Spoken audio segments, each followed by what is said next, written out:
日前，美国陆军首次公开了一款新型的远程高超音速武器。我们知道，尽管美国是世界第一大军事强国，但在高超音速领域，美国一直落后于中俄。但是按照美国此次的报道来看，这一形势开始大不一样。美国防空突破组织的一份报告指出，经过多年的沉默，美国陆军终于研发出了一款强大的远程高超音速武器。据悉，这款导弹最为突出的优势是它的超长射程可达2775公里。这在美军中究竟意味着什么呢？美军指出，这一数字意味着美军可以从距离中国2500公里处的关岛军事基地对解放军发动奇袭。值得注意的是，此前美国对这一武器的各类信息都是高度保密的。从这一点来看，美国在中国对抗的关键时刻公布这一消息，其背后的居心不值得我们加以警惕。分析人士指出，这一武器的出现不仅帮助美军重返这一超级武器的竞赛，更为重要的是，这似乎预示着战火正在一步步逼近中国地盘。对于这一点，我国在怕吗？说实话，对于美军扬言的可从关岛奇袭解放军这一点，中国丝毫不惧。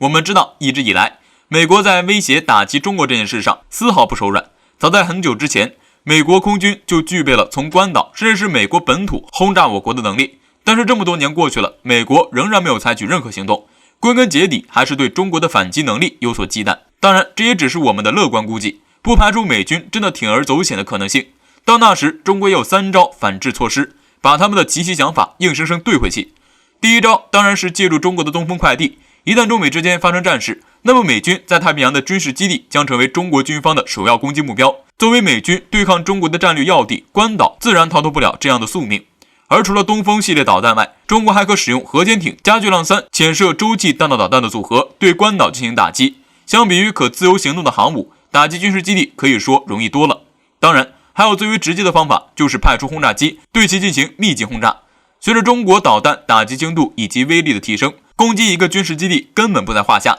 从某种程度上说，美军军中并不缺少打击中国本土的武器，而只是缺乏在中国地盘上战胜中国的信心。实际上，美国将永远缺少这样的信心。在中国地盘上，美国永远都别指望能够打败中国。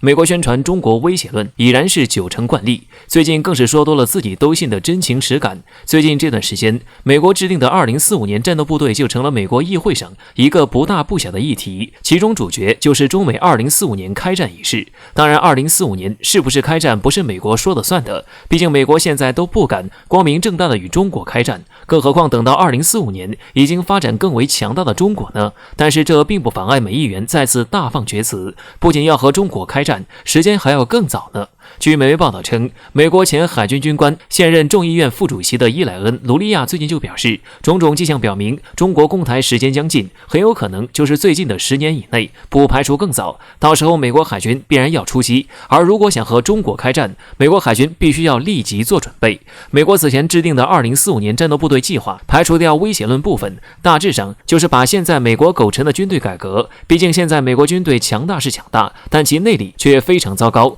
比如空军调查报告中的战机战备率不足50%的事，以及美军海军中军舰使用率也非常艰难，甚至还有美国人提出削减现有的军队，把军费拿出来投入更多的现代科技上，应对2045年中国的挑战。对此，卢里亚就表示，美国应该把主要精力从现在开始就放在立即与中国作战上，而不是看向2045年。也就是说，美国预计的撤销巡洋舰计划，起码暂时是不能实行的，因为这很有可能会让中国有可乘之机。这有够真情实感吧？结果还有更真情实感的。美国众议院罗伯·威特曼对此表示，国会要尽其所能找更多的资金，当然海军也应该保持冷静，让很多支出物尽其用，因为年度预算算上之后的通货膨胀，明年美军至少应该有大约7570亿美元，比拜登政府提议的7150要多得多。其实这件事最终也不过是美国打着中国的名头向国会要钱罢了。不过在这里还是要强调3点：其一，台岛是中国的，这是不可辩驳的事实，中国统一更是历史进程，无法避免。其二，中国是否攻台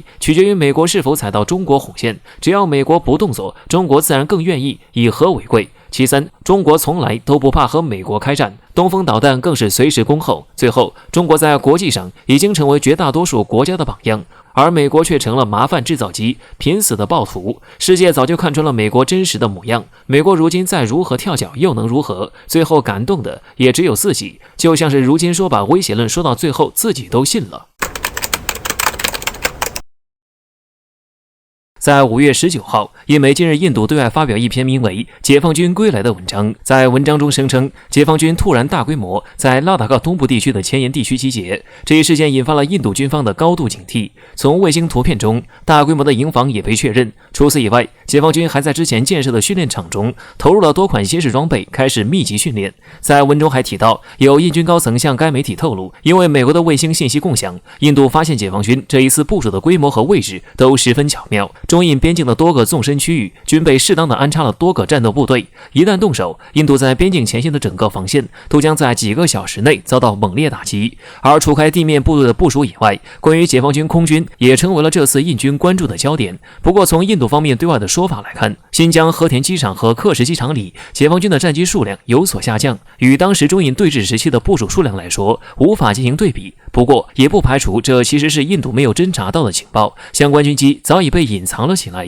与此同时，在国外社交媒体推特上，也有一个所谓的印度军事专家对外放话，声称从11号的卫星图片来看，解放军重新出现了一些大型的停车场，停留着多型军车。此外，一些此前被曝光的自功能营房和户外帐篷式营房也能够观察得到，很可能是为了夏季做准备。还有一些疑似是用厚帐篷遮挡起来的大体积物体，印军怀疑是补给品或者是武器装备。需要注意的是，因为这条消息还只是印媒假借印度军方以后对外放出的消息，整个消息中只有部分内容是被我国官方确认过的，剩下的一些内容我国官方都没有披露过。因此这件事情还是需要冷静的一分为二的看待。第一，就是印度其实在制造谣言，那么这件事就值得玩味了。我们知道，在当前局势下，印度国内疫情彻底崩溃，死难者不计其数。在这种情况下，印度国内已经有一些人想要借机捞取政治资本，恶意在该国舆论中释放反华消息，引导民众认知。而在这种谣言中制造中印边境冲突的话题，无疑就是最简单直接的捞分项。